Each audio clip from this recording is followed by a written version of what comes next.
പുതുശ്ശേരി അയ്യപ്പ ഭക്ത സംഘത്തിന്റെ ആഭിമുഖ്യത്തിൽ നടക്കുന്ന ശ്രീമദ് ഭാഗവത സപ്താഹയജ്ഞത്തിന്റെ ഭാഗമായി ആചാര്യവരണം നടത്തി.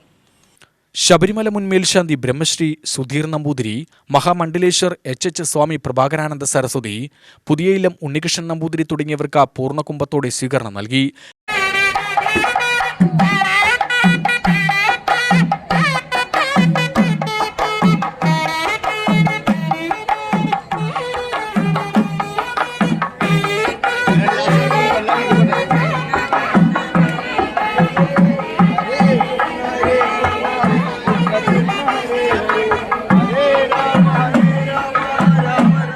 രാവിലെ കലവറ നിറക്കൽ, വൈകിട്ട് പ്രഭാഷണം എന്നിവ നടന്നു.